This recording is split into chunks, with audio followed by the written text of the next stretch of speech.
অরু, তুমি কখন উঠেছো? অরুণিকা ছলছল চোখে আরাফের দিকে তাকালো। আরাফ ব্যস্ত কণ্ঠে বলল, তুমি কাঁদছো কেন? কি হয়েছে? কেউ কিছু বলেছে? আরাফের কণ্ঠ শুনে ইমন রুমে ঢুকলো। সে অরুণিকার পাশে বসে বলল। অরুণিকা, কাঁদছো কেন তুমি?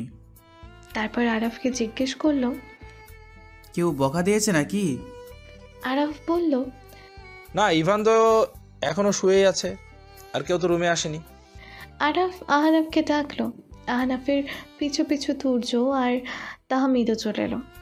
তুর্য অরুণিকার চোখে পানি দেখে ব্যস্ত কণ্ঠে বলল, টুইঙ্কেল, তুমি কাঁদছো কেন? কি হয়েছে আমাকে বলবে? অরুণিকা মুখে হাত দিয়ে ডুকরে কেঁদে উঠল। আহনাফ বলল, আচ্ছা শোনো ওরো, কি হয়েছে না বলে আমরা কিভাবে বুঝবো বলো? তুমি কি খারাপ স্বপ্ন দেখেছো? অরুণিকা চোখের পানি মুছে বিছানার দিকে ইশারা করলো। সবাই সেদিকেই তাকালো। ইমন বলল, পোকা দেখে কাঁদছো? দাঁড়াও, আমি দেখছি। ইমন বিছানার আশেপাশে ভালোভাবে ঘাঁটাঘাঁটি করলো। তারপর কিছু না দেখে বলল। কিছুই তো নেই। হঠাৎ তাহমিদের চোখ পড়ল ওয়াশরুমের পাশে পড়ে থাকা জামা প্যান্টের দিকে। সে অরুণিকার দিকে তাকিয়ে দেখল সে কালকের পরনের জামাটা পরিবর্তন করে ফেলেছে। সে এবার হুইল চেয়ার ঘুরিয়ে জামাটা উঠালো। সে যা ধারণা করেছিল তাই হয়েছে। জামাটা হাতে নিতেই সবার নজর সেদিকেই পড়ল। ইমনেরও এবার বিছানায় ভালোভাবে চোখ পড়ল। আরাফ অরুণিকার হাত ধরে বলল, অরু, ভয় পাচ্ছ কেন বলো তো? এটা তো সাধারণ ব্যাপার। আরাফ আহনাফের দিকে তাকাতেই সে শতাব্দীকে কল করল। শতাব্দী কল ধরতেই আহনাফ তাকে সব বলল।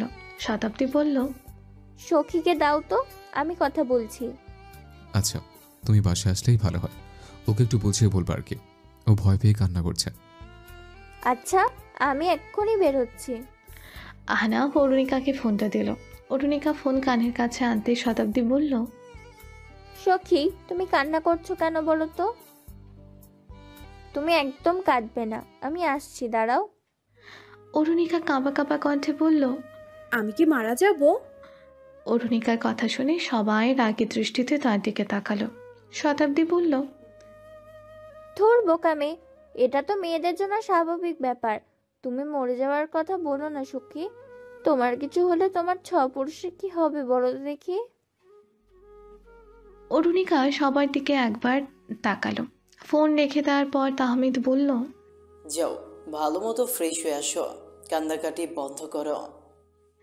এদিকে ইভান সব শুনে দোকানে গিয়ে প্রয়োজনীয় জিনিসপত্র কিনে নিয়ে এলো। 20 মিনিটের মধ্যে শতাব্দী বাসায় চলে এলো। বাসায় এসে অরুণিকাকে সব বুঝিয়ে বলল। নিজে বসে অরুণিকার সব কাপড় আর বেডশিট ধুয়ে দিল। শতাব্দীর এমন কাজে আরাফ বলল, তুমি এসব করতে গেলে কেন? শতাব্দী বলল, ও আমার বোনের মতো, তাই আমি ধুয়ে দিয়েছি। আর তোমরা রোজা রেখেছো, অরুণিকা তো এখনো ছোট। ভাবছি আমাদের বাড়িতে কাজ করে ওনাকে এখানে পাঠিয়ে দেব। রোজা রেখে তোমরা এত কাজ কিভাবে করবে বলো? কাজের বুয়া রাখার মতো টাকা এখন আমাদের হাতে নেই। আমরাই পারবো, বাড়তি খরচ করতে চাচ্ছি না। আচ্ছা, আর আমি অরুণিকাকে সব বুঝিয়ে বলছি, তোমরা চিন্তা করো না।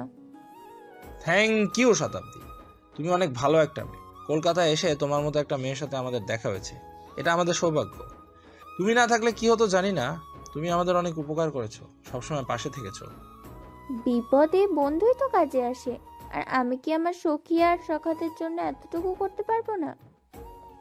অরুণিকার জন্য রুমের দেয়ালে বড় একটা আয়না লাগিয়েছে আহনাফ। অরুণিকা তা দেখেই খুশিতে আহনাফের হাত ধরে লাফাতে লাগলো। বাসায় যে আয়নাগুলো আছে ওগুলোতে নিজেকে দেখার জন্য অরুণিকার টুল টেবিল টেনে আনতে হয়। এখন সে নিচে দাঁড়িয়েও নিজেকে দেখতে পারবে। সকালে অরুণিকা ঘুম থেকে উঠে আয়নার সামনে বিভিন্ন ভঙ্গিতে দাঁড়িয়ে নিজেকে দেখছে। গোসল করার আগে কী জামা পরবে তাও গায়ের সাথে লাগিয়ে দেখছে। বিকেলে আয়নার সামনে বসে বসে সাজগোজ করে নিজের গাল নিজেই টানছে। আহনাফ দরজায় হেলান দিয়ে বলল, কি করছো তুমি? অরুণিকা তার মেকআপের জিনিসগুলো একপাশে রেখে আহনাফের পকেট ঘাঁটতে লাগলো। আহনাফ কয়েক পা পিছিয়ে বলল, কি করছো? হ্যাঁ? অরুণিকা হাত এগিয়ে দিয়ে বলল, ফোন দাও তো। তুমি ফোন দিয়ে কি করবে? অরুণিকা কোমরে হাত দিয়ে বলল, ফোন দিয়ে কি করে বলো দেখি? হুম হুম। আহনাফ কপালে ভাঁজ করে অরুণিকার দিকে তাকালো। অরুণিকা বলল, আরে ছবি উঠাই আর কি, আমিও ছবি উঠাবো। আহনাফ অবাক কণ্ঠে বলল, ছবি? তুমি ছবি উঠাতে পারো? জানো, আমার বান্ধবীরা ছবি উঠিয়ে ফেসবুকে দেয়। তুর্য রুমে ঢুকে শেষ কথাটি শুনেই বলে উঠল, ওরে বাবা, তারপর তারা আর কি কি করে? ওদের ছবিতে অনেক লাইক, অনেক কমেন্ট আসে। আহনাফ বলল, ওদের ফেসবুক আছে? না, এটা ওদের মায়েদের ফেসবুক, কিন্তু ওরাই বেশি চালায়। কেউ কেউ নানুর ফেসবুকে নিজের ছবি দেয়। জানো, ওদের ফোনও আছে, আমার তো ফোনও নেই। তুর্য অরুণিকার সামনে হাঁটু কেটে বসে বলল, ছোট বাবুরা ফোন ব্যবহার করে না? কিন্তু আমি তো বড় হয়ে গেছি। কে বলেছে তুমি বড় হয়েছো? সত্য আপু তো বলল। এবার আহনাফ বলল, আমাদের কাঁধ বরাবর এলে তুমি ফোন পাবে। অরুণিকা পাশ থেকে একটা চেয়ার টেনে আহনাফের সামনে রাখতে সে আরও কয়েক পা পিছিয়ে গেল। অরুণিকা কোমরে হাত দিয়ে তাকে টেনে চেয়ারের পাশে দাঁড় করালো। তারপর নিজে চেয়ারে উঠে আহনাফের কাঁধ দেখে বলল, দেখো, আমি তোমার সমান হয়ে গেছি। আহনাফ বলল, আচ্ছা, বারান্দায় চলো, আমি তোমাকে ছবি উঠিয়ে দিচ্ছি। অরুণিকা আহনাফের হাত ধরে লাফিয়ে লাফিয়ে হেঁটে বারান্দায় চলে গেল। আহনাফ তার ছবি তুলে দেওয়ার পর অরুণিকা ফোনটা নিয়ে মনোযোগ দিয়ে ছবিগুলো দেখে বলল, আমার ছবিগুলো তোমার ফেসবুকে দেই। আহনাফ ফোনটা ছো মেরে নিয়ে বলল, কোনো দরকার নেই। অরুণিকা মলিন মুখে বলল, কেন? কেন টানো জানি না, যাও এখন। অরুণিকা তুর্যের কাছে গিয়েও একই আবদার করলো। তুর্য রাজি হলো না। অরুণিকা মন খারাপ করে বসে রইল। তাহমিদ অরুণিকার মন খারাপ দেখে লিটল স্টার অরুণিকা নামে একটা ফেসবুক অ্যাকাউন্ট খুলে ছবিগুলো আপলোড করলো। অরুণিকা তা দেখে অনেক খুশি হলো। সে সারাদিন তাহমিদের ফোনটা কিছুক্ষণ পরপর নিয়ে দেখতে লাগলো, কিন্তু কোনো লাইক পড়লো না। তাহমিদ এবার সেই আইডি থেকেই নিজেদের আর শতাব্দী ও মাউসিয়াতকে রিকোয়েস্ট পাঠালো। ইভান ছাড়া সবাই অরুণিকার রিকোয়েস্টটা অ্যাকসেপ্ট করলো আর একটা একটা করে লাভ রিয়াক্ট দিয়ে দিল। অরুণিকা তা দেখে খুশিতে লাফাতে লাগলো। তারপর তাহমিদের কাছে এসে বলল, দেখো, আমি 7টা হার্ট পেয়েছি। দেখো কে কে দিয়েছে। তাহমিদ বই দিয়ে মুখ ঢেকে বলল, না, তুমি দেখো। অরুণিকা এবার বিছানায় পা ভাঁজ করে বসে ফেসবুক ঘাটাঘাটি করতে লাগলো। শুরুতেই সে তুর্যের আইডিতে ঢুকলো, দেখলো তুর্য অনেকগুলো ছবি ছেড়েছে। সে ইচ্ছে মতো লাভ, হাহা আর ওয়াও রিয়াক্ট দিয়ে গেল। এদিকে তুর্য রান্নাঘরে দাঁড়িয়ে কাজ করছিল। তখন ফোনে বারবার নোটিফিকেশন আসার শব্দ পেয়ে সে এঁটো হাতে ফোনের সামনে গিয়ে দেখলো নোটিফিকেশনে লেখা, little star Arunika reacted to your post. Turya হাত ধুয়ে রুমে এসে দেখলো আহনাফের বিছানায় বসে বসে অরুণিকা ফোন চালাচ্ছে। তুর্য বলল, টুইঙ্কেল, কি করছো তুমি? অরুণিকা আনন্দিত কণ্ঠে বলল, আমি তোমার ছবিতে অনেকগুলো হার্ট পাঠিয়েছি, দেখো। তাহমিদ মুখ চেপে হেসে বলল, লিস্টার ফেসবুককে ভালোই উদ্ধার করছে। তুর্য বলল, টুইঙ্কেল, আমাকে আর হার্ট দিতে হবে না, অনেক দিয়েছো। অরুণিকা মাথা নেড়ে বলল। তারপর বাকিদের ছবিগুলোতেও রিয়্যাক্ট দিয়ে দিল। আহনাফ বিরক্ত হয়ে ফোন সাইলেন্ট করে দিল। এবার অরুণিকা মেসেজ দেওয়ার জন্য ইমনের আইডিতে ঢুকলো। তারপর লিখলো, তুমি এতক্ষণ ওয়াশরুমে কি করছো? দেখছো না আরা বাহিরে দাঁড়িয়ে আছে? তাড়াতাড়ি বের হও। অরুণিকা এবার আহনাফকে মেসেজ দিয়ে লিখলো, হাই, কেমন আছো? তাহমিদকে লিখলো, সুন্দর বই। তুর্যকে লিখলো, ছবিগুলো সুন্দর। শতাব্দীকে লিখলো, সত্য আপু বাসায় আসবে না আজকে? মাউসিয়াতকে লিখতে যাবে। তার আগে আহনাফ রুমে এসে বলল, এই কি করলে এটা তুমি? তুর্য রুমে এসে হাসতে হাসতে বিছানায় বসে পড়ল। তাহমিদ ভ্রুকুচকে বলল, কি হয়েছে? তুর্য হাসির জন্য কথাও বলতে পারছে না। আরাফ আর ইভানও রুমে এলো। ইমন বাথরুম থেকে বেরিয়ে বলল, তোরা এভাবে হাসছিস কেন? তুর্য বলল, তুমি এতক্ষণ বাথরুমে কি করছো? দেখছো না আর দাঁড়িয়ে আছে? তাড়াতাড়ি বের হও। মানে তোর মান সম্মান পানির সাথে চলে গেছে। 7 মিনিটের মধ্যে 20 জনের হাহা রিয়েক্ট। ভাই তাড়াতাড়ি আইডি অফ কর।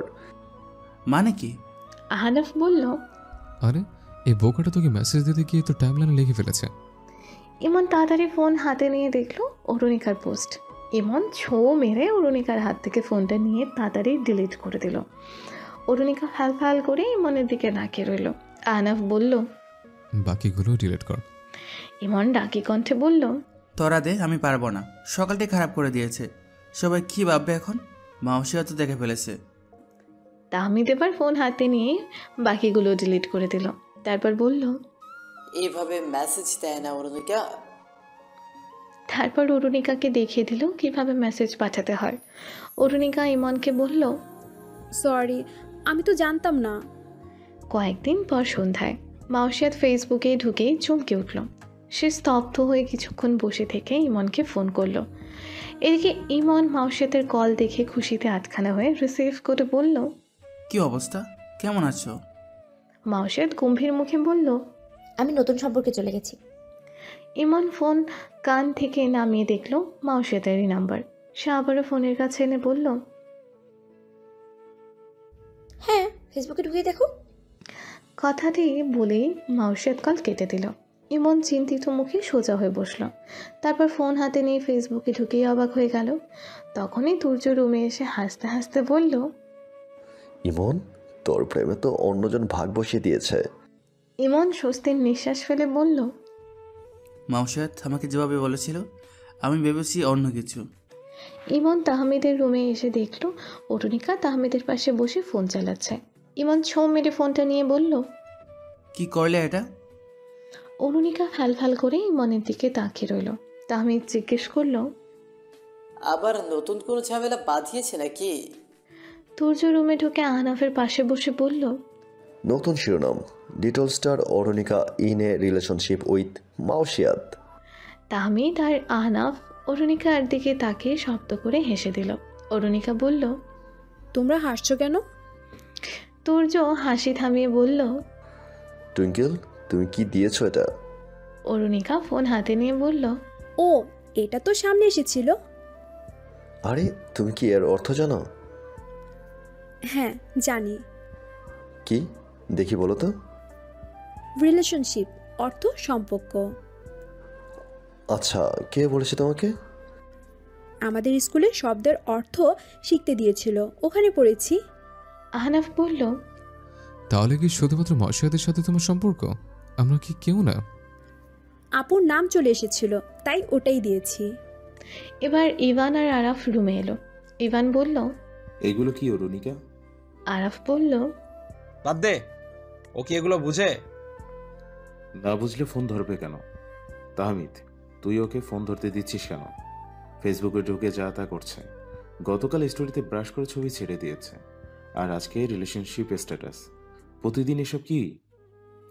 ইভানের কথা শুনে তুর্য হাসতে হাসতে বলল, আর যাই বল, স্টোরিটা কিন্তু চরম ছিল। ভাগ্যিস টুইঙ্কেলের সাথে আমরাই অ্যাড ছিলাম।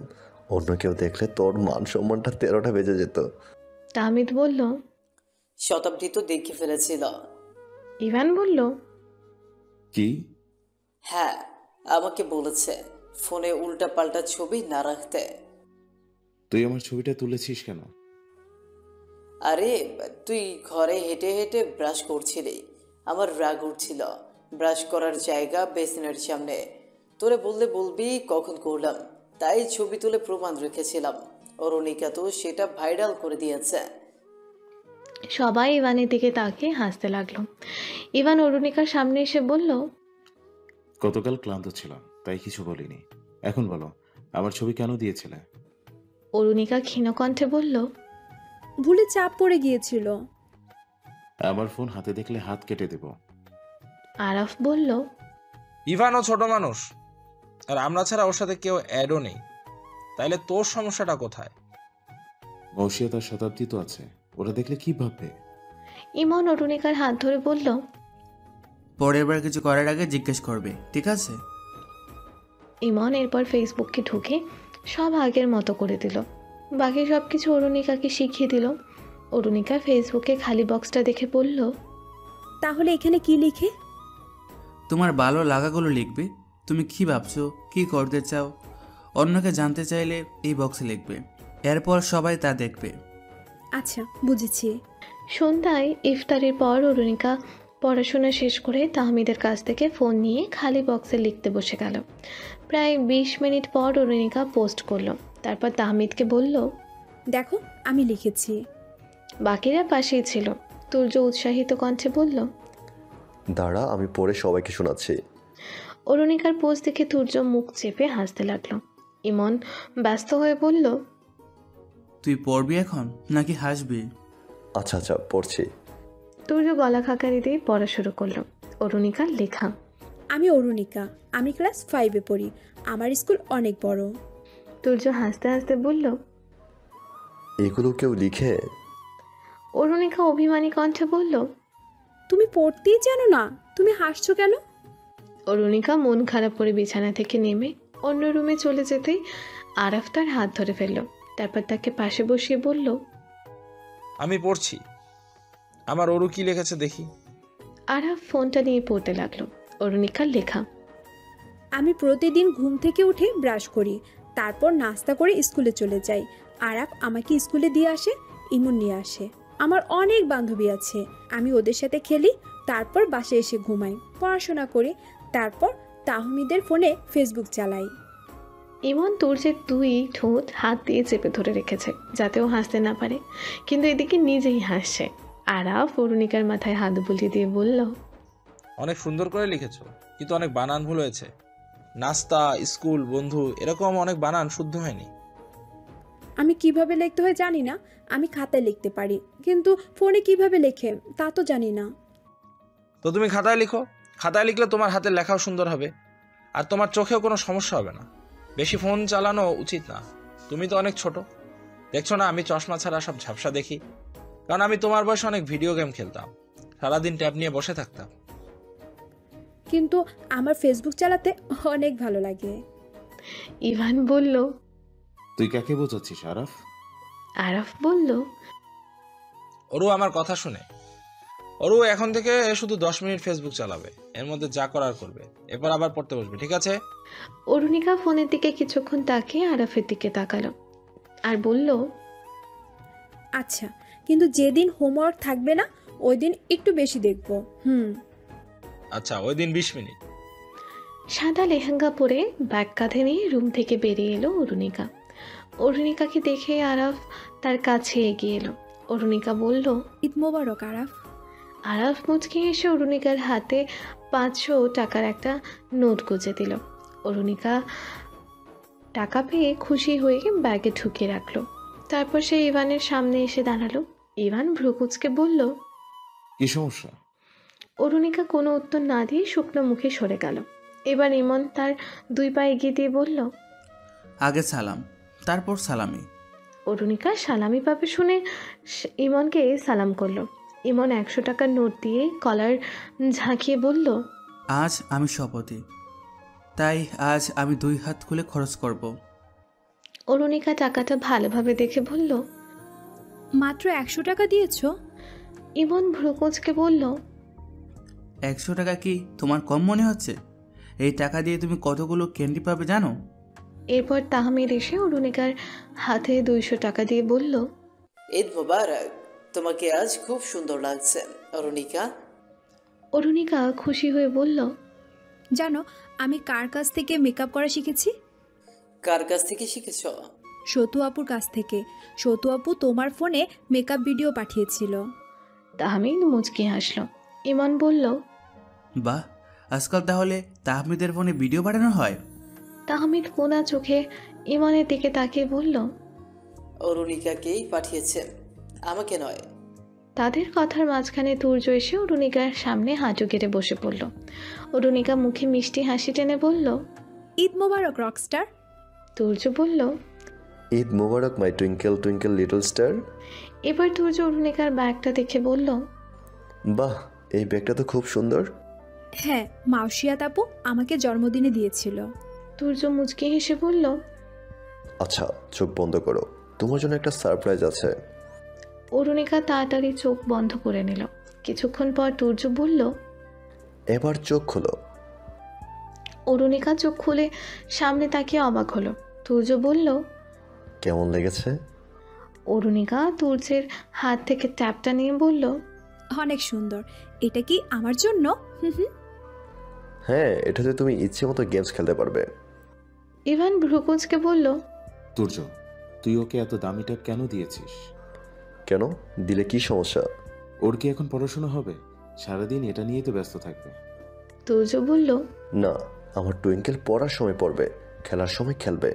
তুমি কিন্তু আরাফকে প্রমিস করেছো বেশিক্ষণ ফোন দেখবে না। অরুণিকা বলল। হ্যাঁ, 20 মিনিট দেখবো শুধু। এবার আহনাফ অরুণিকার ব্যাগে 500 টাকার একটা বান্ডেল ঢুকিয়ে দিয়ে বলল। আমাকে কি দেবে? অরুণিকা অবাক হয়ে বলল, আমাকেও দিতে হবে? হ্যাঁ। আমি তো ছোট, আমি কি দিব? এখন সেটা তুমি ভেবে দেখো। অরুণিকা কিছুক্ষণ ভেবে নিজের রুমে চলে গেল। তারপর 10 মিনিট পর রুম থেকে বের হলো। আহনাফ বুকে হাত গুজে দেয়ালে হেলান দিয়ে অরুণিকার দিকে তাকিয়ে রইল। এবার অরুণিকা একটা চকলেট আহনাফের দিকে এগিয়ে দিল। আহনাফ চকলেটটা নিয়ে বুক পকেটে ঢুকিয়ে রাখলো আর বলল, থ্যাংক ইউ। ইমন বলল, আমরা কি পাচ্ছি না? অরুণিকা বলল, না, আমার কাছে তো আর নেই। এদিকে আরাফ আর তুর্য টেবিলের উপর পায়েস আর পাস্তার বাটি রেখে সবাইকে ডাকলো। ইমন চেয়ার টেনে বসতে যাবে তখনই আহনাফ বলল, তুই তুই শ্বশুরবাড়ি গিয়েই খাইস, এখন আমাদের খেতে দে। ইভান বলল, আরে হ্যাঁ, কাল রাতে মাসিয়াত ফোন দিয়ে বাসায় যেতে বলেছিল। এমন তোকে ফোন দেয়নি? ইমন বলল। মেসেজ দিয়েছিল। এবার তুর্য বলে উঠল, সায়ন্তনীর কথা তো সবাই ভুলে গিয়েছিস মনে হয়। তুর্যের কথা শুনে ইমন চুপ হয়ে গেল। টেবিলে কেউ আর কোনো কথা বলল না। খাওয়া দাওয়া করে তারা যার যার ঘরে গিয়ে শুয়ে রইল। অরুণিকা তার সাদা লেহেঙ্গাটি পরে ঘরেই হাঁটছে। প্রতি বছর এভাবেই তাদের ঈদ কাটে। এখানে পরিচিত কেউ নেই। আগের মহল্লায় হিন্দু পরিবাররাও ঈদে অংশ নিত। শতাব্দী সহ মহল্লার ছোট ছোট বাচ্চারা তাদের বাসায় আসতো।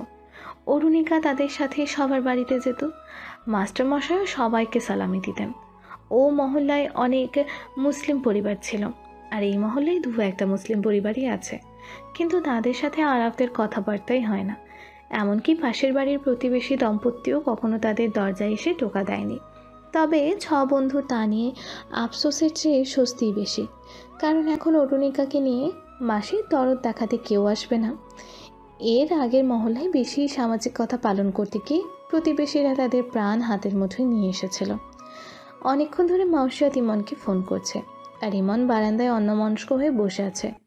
তুর্য খাবারের টেবিলে শান্তনীর কথা তোলার পর থেকে তার মনটা খারাপ। শান্তনীর সাথে সে যা করেছে তার জন্য তার এখনও আফসোস হচ্ছে, কিন্তু তার ভুল তো হয়েই গেছে, আর তাই সে শান্তনীর কাছে ক্ষমাও চেয়েছে। তবুও এই ভুল যেন জোয়ারের মতো তার জীবনের সব ভালো থাকাগুলোকে আড়াল করে দিচ্ছে, আর ভাটার মতো চলে যাওয়ার সময় আত্মগ্লানি রেখে যাচ্ছে। এখন এই ভুল তো কারো মস্তিষ্ক থেকে আর মুছে দেওয়া সম্ভব না। এদিকে তুর্য ফোনের শব্দ শুনে বারান্দায় উঁকি দিয়ে দেখল ইমন অন্যদিকে তাকিয়ে আছে। তুর্য কাঁধে হালকা ধাক্কা দিয়ে বলল, আমার কথায় মন খারাপ করেছিস? ইমন তুর্যের দিকে তাকিয়ে বলল, না। তুর্য বলল, ইমন, আমি জানি তুই যা করেছিস আবেগ আর জেদের বসে করেছিস, কিন্তু সেদিন সায়ন্তনীর কথাগুলো শুনে আমার অনেক খারাপ লেগেছিল। এমনিতেও ও যদি কিছু না বলতো, চুপ থেকে সরে যেত, তখন হয়তো এতটা খারাপ লাগতো না, কিন্তু ও তো অনেক কিছুই বলে ফেলেছে। ওর জন্য সম্পর্কটা অনেক গুরুত্বপূর্ণ ছিল। ইমন বলল, আমি জানি তুই কেন ভয় পাচ্ছিস। তুর্য দীর্ঘশ্বাস ছাড়ল। ইমন বলল, চিন্তা করিস না, অরুণিকার সাথে এমন হবে না। ওকে আমরা চোখে চোখে রাখবো, ওকে প্রেমেই পড়তে দেব না, তখন ধোঁকা খাওয়ার তো প্রশ্নই আসবে না। আর আহনাফ যেই চুক্তিতে অরুণিকাকে ফিরিয়ে এনেছে, সেই চুক্তিটা যদি বাস্তবে রূপান্তরিত হয়, তাহলে হয়তো আমরা আমাদের অরুণিকাকে কখনই হারাবো না। তুর্য বলল, আহনাফ চুক্তিটা আরাফের কথাই মেনে নিয়েছিল, তাই ওই চুক্তির বিষয়টা ভিন্ন ছিল।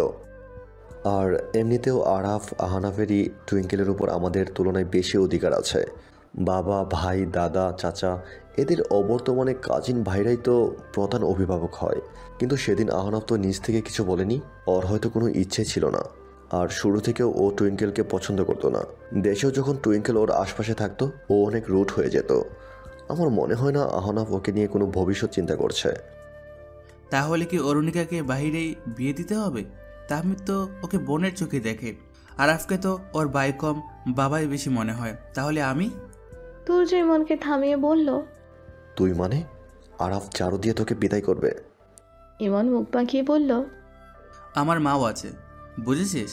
আর তুই তো সিঙ্গেলই আছিস, তুই বিয়ে করে ফেলিস ওকে। আমার তো বিয়ে করার কোনো ইচ্ছেই নেই। তোর প্রেম দেখে আমার আবেগ অনুভূতি সব হাওয়া হয়ে গেছে। তবে ইরফানকে নিয়ে ভেবে দেখতে পারিস। ইমন চোখ বড় বড় করে বলল, ভাই অসম্ভব। অসম্ভব কেন? আমার জালিম ভাই অরুণিকার জীবনটাই নষ্ট করে ফেলবে। আর ওই পিচ্ছি, আমি যার বমি পরিষ্কার করেছি সে আমার বাবি হলে আমার তো মান সম্মানই থাকবে না। না না, আমি মানি না এই সম্পর্ক। ইমনের ফোন বেজে ওঠায় সে কল রিসিভ করতে করতে ইশারায় তুর্যকে চলে যেতে বলল। তুর্য উঠে চলে গেল। মাউশিয়াত উপাস থেকে চেঁচিয়ে বলল, এই তোমার কি সমস্যা? ফোন ধরছো না কেন? ইমন আমতা আমতা করে বলল, খেয়াল করিনি। তোমার খেয়াল কোথায় থাকে? বাসায় আসতে বলেছিলাম, মনে নেই? মনে আছে তো। তো আসছো না কেন? একটু পর বের হব। শোনো, আমি তোমাদের অপেক্ষায় বসে আছি। আমি কোথাও যাচ্ছি না আজকে। তোমরা সবাই আসবে, থাকবে, খেয়ে দিয়ে তারপরে রাতে বাসায় ফিরবে। আমার কাজিনরাও আসবে, তাড়াতাড়ি আসো। আর শতাব্দীকেও আসতে বলবে, মানে বলেছি আর কি। তোমরা ওকে আসার সময় নিয়ে আসবে, কিন্তু ওকে ফেলে আসবে না আবার। আর তাহমিদের জন্য বাবা গাড়ি পাঠাবে বলেছে। গাড়িটা ও তো বেশি বড় না, সামনে পেছনে 3 জন করে বসতে পারবে। তোমরা যে কোনো 2 জন তাহমিদের সাথে চলে এসো। গাড়ি পাঠাতে হবে না। মাউশিয়াত ইমনকে থামিয়ে দিয়ে বলল, দেখো, আমার বাবার উপরে কথা বললো না তো। ইমন চুপ করে রইল। মাউশিয়াত বাই বলে কল কেটে দিল। তুর্য তাদের পুরনো মহল্লার গলিতে রিক্সা দাঁড় করিয়ে শতাব্দীকে মেসেজ করলো। শতাব্দী মেসেজ দেখে বেরিয়ে এলো। তুর্য শতাব্দীকে দেখে রিক্সা থেকে নেমে তার দিকে তাকিয়ে রইল। শতাব্দী হেসে বলল, এভাবে তাকিয়ে থেকো না, চলো। তুর্য বলল, আমার এই অবস্থা, তাহমিদ তো হুইল চেয়ার থেকেই পড়ে যাবে। শতাব্দী লাজুক হেসে রিক্সায় উঠে বসলো আর বলল, তুমি কি এখন উঠবে? তুর্য এবারও উঠে বসলো আর গলা খাকারি দিয়ে বলল, তুমি তো আমার টুইঙ্কেলকেও অনেক কিছু শেখাচ্ছ। হ্যাঁ, ও শিখতে চাইলো আর আমরা এমন ভিডিও বানানোর ইচ্ছে ছিল, তাই ভিডিও করে ওকে পাঠিয়ে দিলাম। এদিকে আহনাফ তুর্যের মেসেজ দেখে বলল, ওরা বের হয়েছে, আমরা তাহলে বেরিয়ে পড়ি। আরাফ বলল, আমার একটা জায়গায় যেতে হবে, তোরা যা, আমি পরে আসবো। কোথায় যাবে? একটা বন্ধুর বাসায় যাব। আরাফ চলে যাওয়ার পর তাহমিদ, ইভান আর ইমন গাড়িতে উঠল। আহনাফ অরুণিকাকে নিয়ে রিকশায় উঠে পড়ল। রিকশায় ওঠার পর থেকে অরুণিকার বকবকানি শুরু হয়ে গেল আর আহনাফ মনোযোগ দিয়ে সেই কথাগুলো শুনছে। মাউশাতের বাসার কাছে আসতেই অরুণিকা রিকশা থেকে নামার জন্য আহনাফের দিকে হাত এগিয়ে দিল। আহনাফ সেকেন্ড খানিক সেই হাতের দিকে তাকিয়ে রইল, তারপর তার হাতটিও এগিয়ে দিল। অরুণিকার হাত নিজের হাতের মধ্যে নিতেই তার মনে পড়ে গেল সেই গ্রীষ্মের দিনটির কথা। সেদিন আহনাফের খুব জ্বর ছিল, সে স্কুলে যেতে পারেনি, তাই দুপুর পর্যন্ত ঘুমাচ্ছিল।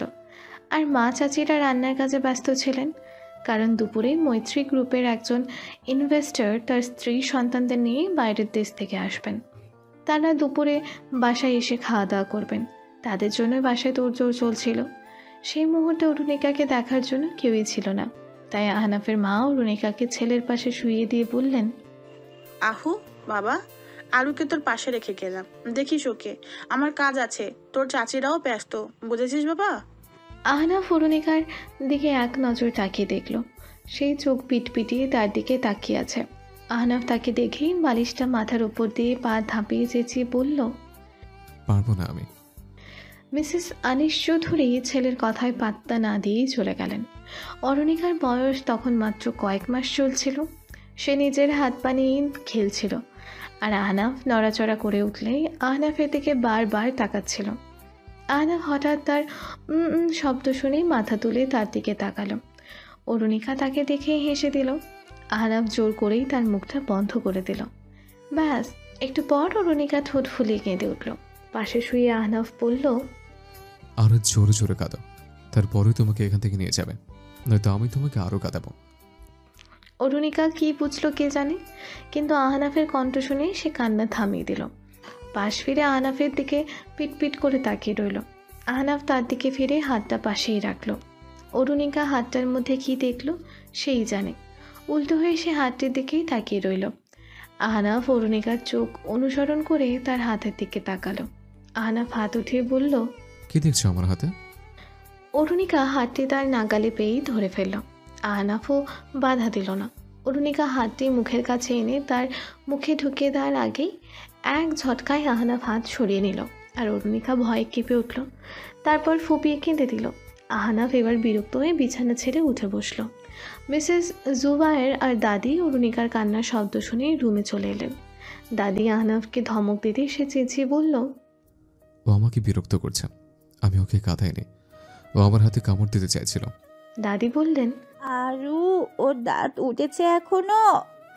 মিসেস জুবায়ের শাশুড়িকে থামিয়ে বললেন, মা, আহানাফেরও তো জ্বর উঠেছে, ওর তো বিশ্রাম দরকার। সেজো ওরুকে এখানে না রেখে গেলেই পারতো। মা, আপনি ওকে দেখেন, আমি রান্নাঘরে গেলাম। দাদি অরুণিকাকে কোলে নিয়ে আহনাফকে বললেন, আরু দাদু ভাই, তুমি আরুকে কাঁদাও কেন? আহনাফ মুখ ফুলিয়ে বলল, আমার ওকে ভালো লাগে না। দাদি দীর্ঘশ্বাস ফেলে চলে গেলেন। আহনাফ চুপচাপ বিছানায় বসে রইল আর ভাবতে লাগলো, অরুণিকা হওয়ার পর থেকেই সে সবার বকা খেয়ে যাচ্ছে, কিন্তু আরাফকে তো কেউই বকছে না।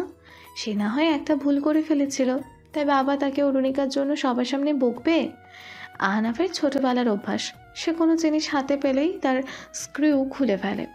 অরুণিকার জন্য একটা দোলনা তৈরি করেছিলেন অরুণিকার বাবা জুবায়ের চৌধুরী। আহনাফ সেই দোলনার স্ক্রু খুলে ফেলেছিল আর কাউকে জানায়ওনি। তারপর যখন অরুণিকাকে সেখানে শুইয়ে দেওয়া হলো, এর কিছুক্ষণ পরে দোলনাটা খুলে নিচে পড়ে গেল। ভাগ্যিস দোলনার নিচেও একটা স্ট্যান্ড ছিল, যেখানে একটা বেড বসানো ছিল, আর অরুণিকা সেই বেডের ওপর পড়ায় ব্যথাই পায়নি, কিন্তু ভয় পেয়ে অনেক কান্নাকাটি করেছিল। বাসার সবাই তার কান্না দেখে বুঝতেই পারছিল না সে ব্যথা পেয়েছে নাকি ভয় পেয়েছে। এরপর ডাক্তার দেখে যাওয়ার পর সবাই নিশ্চিন্ত হলো। আর তারপরেই দোলনায় স্ক্রু নেই দেখে আনিস চৌধুরী আহনাফকে সবার সামনেই বকা দিলেন। এরপর থেকে সে অরুণিকাকে পছন্দ করে না। আর অরুণিকাকে অপছন্দ করার আর একটা বিশেষ কারণ আছে। অরুণিকা আহনাফের হাত ছেড়ে দিতেই আহনাফ অতীতের স্মৃতি থেকে বেরিয়ে এলো। এরপর মাউসিয়াতের বাসায় ঢুকতেই মাউসিয়াত তাদের ড্রয়িং রুমে বসালো। সায়ন্তনীর বাসার সামনে দাঁড়িয়ে আছে আরাফ। সায়ন্তনীর ভাই সায়ন দোকান থেকে সকালের নাস্তা কিনে বাসায় ফিরে আরাফকে দরজার সামনে দাঁড়িয়ে থাকতে দেখে হাচুমকে তাকে জড়িয়ে ধরল। আরাফ ঘটনার আকস্মিকতায় হতভম্ব হয়ে গেল। সায়ন চেঁচিয়ে মাকে ডাকল, আম্মা দেখো না কে এসেছে। তারপর আরাফকে উদ্দেশ্য করে বলল, আসো না ভাইজান, ভিতরে আসো। সায়ন্তনীর মা ঘর থেকে বেরিয়ে এলেন। আরাফকে দেখে তার চোখের পানি উপচে পড়ল। তিনি ভেতর থেকে একটা চাটাই এনে মাটিতে বিছিয়ে একটা ময়লা ওড়না দিয়ে তা মুছে দিতে লাগলেন। আরাফ তাকে থামিয়ে বলল, আন্টি, আমি সায়ন্তনীর সাথে দেখা করতে এসেছি। সায়ন্তনীর নাম শুনে তার মায়ের চোখ বেয়ে অশ্রু গড়িয়ে পড়ল। তিনি আরাফের হাত ধরে বললেন, আমি কত খুঁজছি তোমাদের, জানো বাবা? ছোট বাবু কোথায়? ও আসেনি? কথাটি বলে সায়ন্তনীর মা এদিক ওদিক তাকাতে লাগলেন। আরাফ ভ্রকুচকে বলল, ছোট বাবু? সায়ান বলল, ইমন ভাইজান উনি আসবে না? আফা বলল ভাইজান দেশের বাইরে গেছে, এখনো কি আসেনি? আরাফ কোনো উত্তর দিতে পারল না।